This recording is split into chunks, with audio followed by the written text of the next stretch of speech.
Protesters listened to speakers at a demonstration against a proposed ban of transgendered people in the military in the Castro district, Wednesday, July 26, 2017, in San Francisco.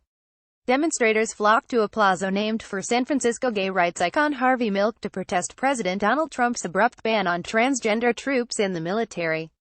Credit AP photo Olga Rodriguez. Far more U.S. citizens think transgender service members should be allowed in the Army than do not, according to a new survey.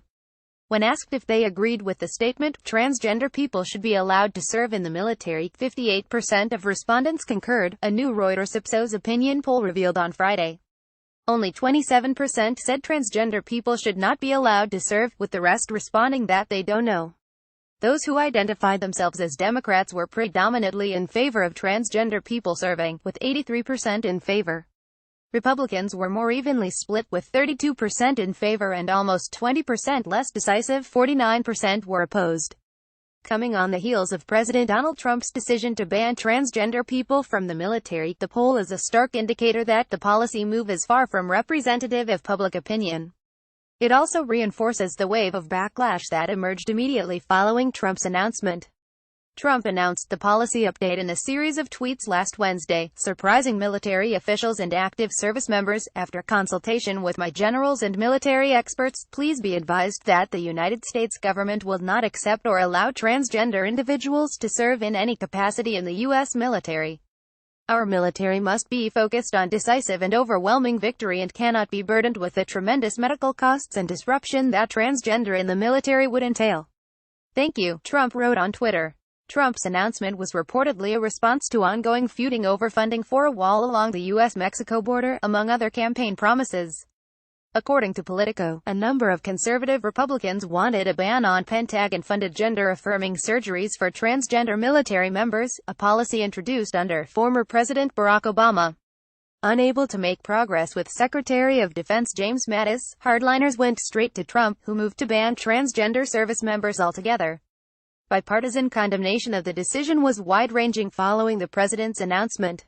Numerous Democrats panned the move, while a number of Republicans also voiced criticism. The president's tweet regarding transgender Americans in the military is yet another example of why major policy announcements should not be made via Twitter, said Senator John McCain.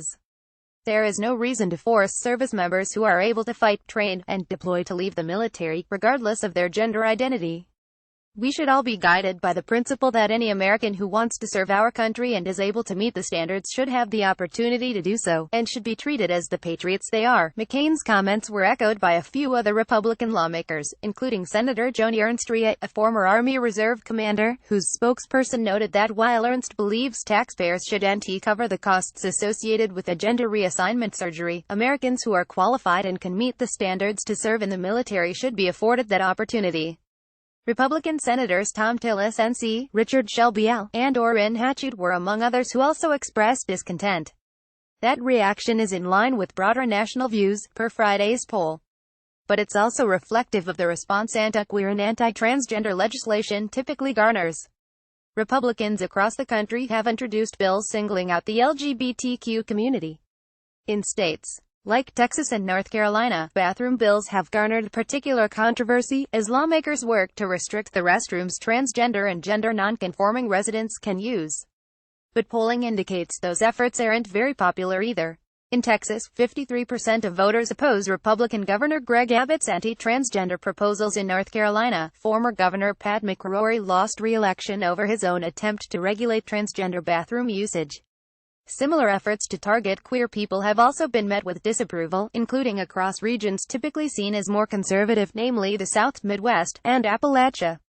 Those sentiments are now playing out on a more national stage, and if Friday's poll is any indicator, with potential repercussions for Trump, even the president shouldn't be able to take rights away from some people just because he may not like them. Roger Keiko, 61, a Trump voter near Cleveland, Ohio who took the poll, told Reuters. They're people too. Unless they're causing problems, they should serve just like anybody else. While Trump issued the announcement last week, it's unclear when it will go into effect. According to numerous sources, the Pentagon is still awaiting updated guidance from the White House.